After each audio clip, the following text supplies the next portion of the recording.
Hello guys! Welcome back to my channel. This is Jennifer Alicando once again, and for today's vlog ay gusto ko lang i-share sa inyo yung aking journey, yung time na, diba na-share ko dati na nagpapacheck up ako dahil nung mga nakaraang buwan ay nahirapan akong gumalaw, nahirapan ako sa sarili ko, nahirapan ako sa buhay ko dahil nagkaroon ako ng karamdaman ng sakit na hindi mo ine-expect na mangyayari sa'yo, na darating sa'yo. Kasi maingat ka naman sa sarili mo, ganyan-ganyan. Pero, ganun talaga, may mga pagsubok na dinadaanan natin na kailangan nating malampasan para para masukat yung ating pagtitiwala sa ating Panginoon. Sabi nga ng aking, sabi ng aking t-shirt, we walk by faith and not by sight. Yan. O, diba? Alam nyo guys, nung February yun ang naramdaman ko na hindi talaga ako makagalaw ng maayos. Nasabi ko na ito sa mga previous vlogs ko dahil sakit dito sa aking tagiliran.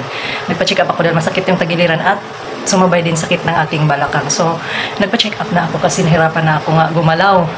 Akala ko nga noon, nasabi ko nga dun sa post ko sa Facebook, akala ko it was my last days na. Kasi ang hirap talaga na kahit ultimo sa paghinga ko, mahirap, masakit huminga kahit kasi dito sa aking left side. Lalo pag itong left side ko ang nagalaw ko kasi di ba sanay tayo na gumagalaw tapos biglang ito na naigalaw, talagang masakit. Kahit maglakad, kahit humiga, tumalikid, tumihaya, tumalikid, bisaya, tumagilid, ganyan. Basta lahat na gagawin ko na galaw sa aking katawan ay masakit. Kaya yun, nagpa-check up ako. And ang inano sa akin ng doktor noon ay stonogram, magpa-CT scan kasi gusto nila tingnan yung aking pancreas, baka yun daw ang may tama, yung aking lapay. So, to make the long story short, pabalik-balik ako ng hospital, pabalik-balik ako para magpa-check up. So, nagpa-stonogram ako. And, ang result ng aking CT scan is, okay naman yung aking pancreas, okay naman yung aking kidney, okay yung aking mga okay, pero merong nahagip sa aking lungs, may nahagip ang camera na meron daw mga nodules. Ibig sabihin ng nodules yung yung mga maliliit na bukol, maliliit, hindi lang isa nodules kasi ibig sabihin marami. So yun, 'di ba, parang kapag ikaw kasi may nararamdaman tos gano'n ang mo, parang syempre panghihinaan ka ng loob. Sabi nga sa akin ng doktora, ba't ka umiiyak? Pero hindi talaga ako umiyak. Lang ba, parang hindi mo alam yung mararamdaman mo na sabihan ka ng ganyan. Kasi nga, yun nga, sabi ko nga sa inyo, maingat naman ako sa aking mga kinakain. Pero nung mga last year, nag-umpisa akong, starting nung naging 40 years old ako, ay doon ako nagkaroon ng asthma. So, nagkaroon ng yung aking baga. Pero, hindi naman yung siguro ang dahilan para ganun. Hindi ko alam anong dahilan ba't ganyan. Pero, we believe na pinapahintulutan ng Lord yung mga bagay na hindi natin inasahan para, sabi ko kanina, para mas lalo tayong magtiwala sa kanyang kakayanan, magtiwala sa kanyang kapangyarihan na kaya niyang magpagaling. So ito na, sabi ng doktor, meron nga akong, may nodules yung aking lungs. And sinearch ko yun sa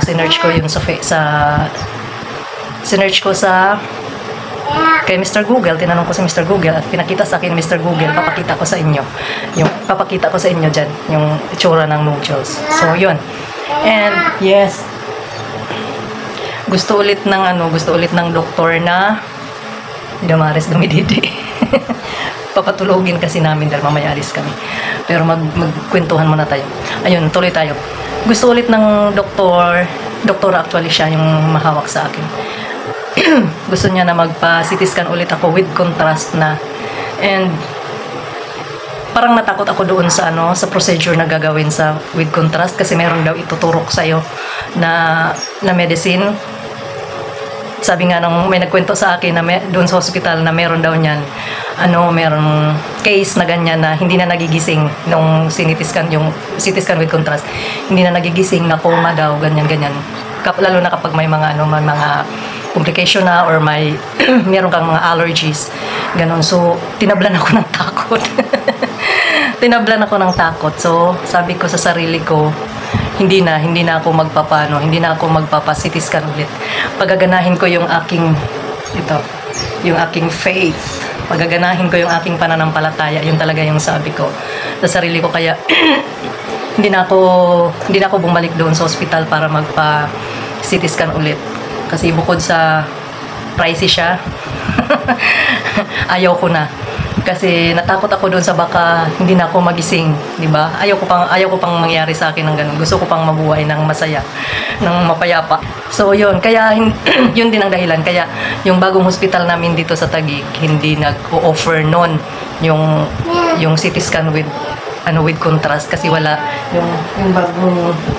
yung bagong bukas namin dito na hospital ay wala pang emergency room.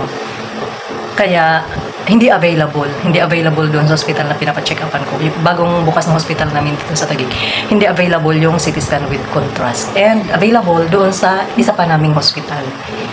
Pero yun na nga, hindi ko na pinagpatuloy kasi nga, sabi ko nga kanina, pagaganahin ko yung aking pananampalataya, yung aking faith. Kasi alam ko, yung Panginoong Jesus na nagpagaling noon, 2,000 years ago, nagpagaling ng mga may sakit na yung bulag nakakita, yung patay ay binuhay, diba? Kung nagbabasa ka ng Bible, mababasa mo yan, or kung nakikinig ka ng mga sa simbahan, yung mga pinipreach ni Father or sa anong simbahan man, mababasa natin, malalaman natin makikita natin yung mga himalang ginawa ng Diyos sa buhay ng mga tao nung siya ay nandito pa sa lupa. Kaya yun yung faith ko na kaya kong pagalingin ng Lord.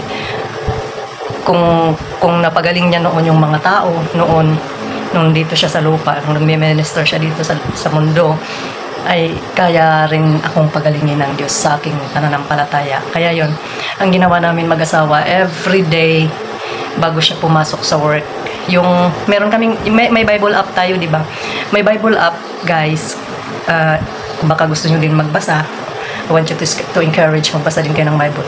May Bible app na pwede nyo i-download, and everyday meron siyang verse of the day. So yun yung ginagamit namin, yun yung binabasa namin ng asawa ko bago siya umalis sa trabaho, mga alas 4 ganyan, or before 4 o'clock. Ginagawa namin yun, kung ano yung verse of the day, yun yung binabasa namin, and eksakto everyday, eksakto yung mga word of God lagi para sa amin, para sa akin, na longing for healing, na nagnanais na pagalingin, and nananampalataya na gumaling. Kaya everyday yun yung ginagawa namin, and nililay hands ng aking asawa itong aking tagiliran. Nililay hands na yan everyday kapag nagpe-pray kami. Nililay hands na yan. Minsan may time pa na may kasamang pag-iyak, ganyan. Kasi seryoso ka sa gusto mong mangyari. Talagang gagawin mo lahat para katukhin yung ama mo na nasa langit, para pakinggan ka sa iyong mga hiling. Kaya yun, everyday ginagawa namin yun. And ito ang nangyari. Everyday naman may progress. Nakakagalaw ako, pero nandyan yung sakit. Sabi ko nga, parang nasanay na yung aking sistema ng aking katawan na may sakit ako na nandyan siya, pero nakakayanan ko na ba? Yung nga lang, mabagal ako maglakad, mabagal talaga ako kumilos, pero mas mabagal ako kumilos noon nung panahon na yun. Kaya yun, and kahit may nararamdaman akong gano'n na sakit, hindi kami tumitigil sa aming ministry. Ayun nga, di ba may mga video ako na namimigay kami ng regalo sa mga bata, nagtuturo ako sa mga bata, hindi lang sa isang lugar, 2 lugar, Sabado at Linggo yung tinuturuan ko. Kahit may nararamdaman akong sakit, hindi ako napigilan ng sakit para hindi gawin yung ministry na pinapagawa sa amin ng Lord. Mga bata lang naman yung tinuturuan, pero di ba napaka-precious ng mga bata in the sight of God. So yun, and to make the long story short na naman, meron kaming inatinan na seminar dahil doon sa so isang foundation na yun na may binigay kami na bag, di ba? May binigay kami na bag dahil doon sa foundation, sa Tanglaw Foundation Touch Care.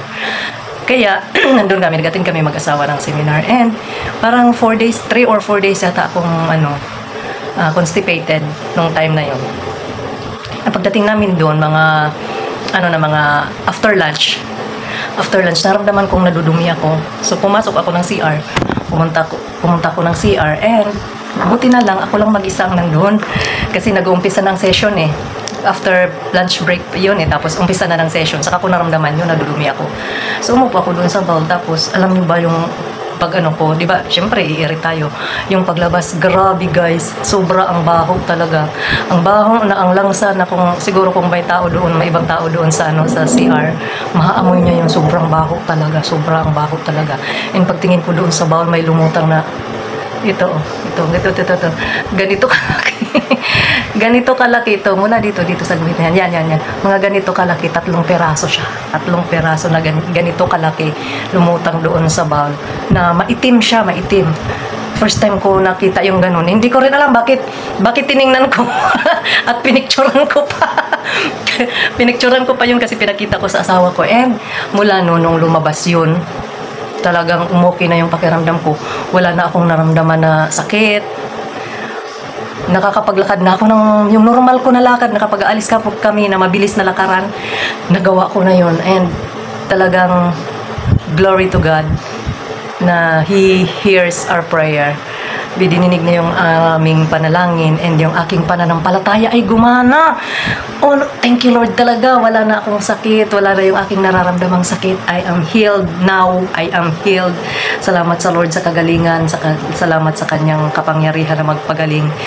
Truly na kapag naniniwala tayo sa Diyos na meron siyang kapangyarihan magpagaling, ibigay natin sa kanya yung ating trust na wala tayong magagawa kung wala siya sa ating buhay. Siya nagbigay sa atin ng buhay, kaya sabi ko, Lord, sa iyo, ikaw nagbigay ng buhay ko, kaya ikaw din may karapatan kumuha nito. Pero this time, mananampalataya ako sa iyo na pagagalingin mo ako. And nininig ng Diyos yung panalangin ko ngayon. Kaya ngayon, I am now healed. I am free. Wala na akong sakit. Nagagalaw ko na nung maayos yung aking kamay.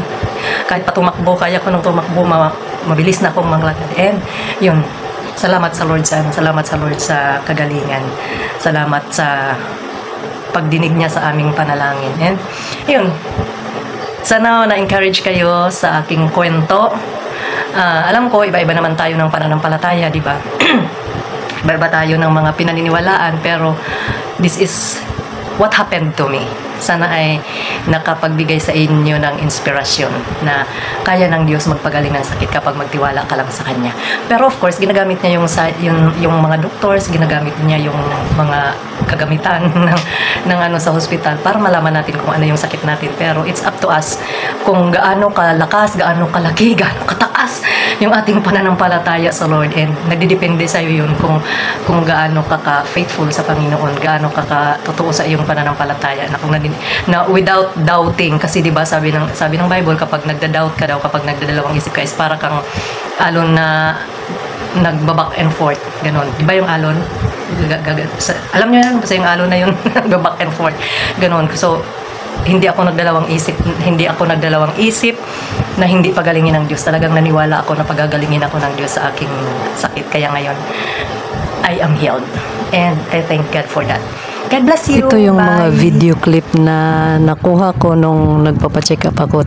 Nakita nyo, may libre pang, pag naabutan ka doon ng tanghali sa hospital, may libreng cracker at may libreng tubig doon. And may libreng shuttle din. Kaya ang ano lang doon, yun, ang pagpunta lang doon, ang effort mo, tapos yung papunta doon na pamasahe mo, kasi hindi ka naman susundin dito ng shuttle, pero pauwi may libre. At ayan na nga, yung nag-iisa lang ako sa bus kasi ako na lang ang natirang pasyente. Bye and God bless.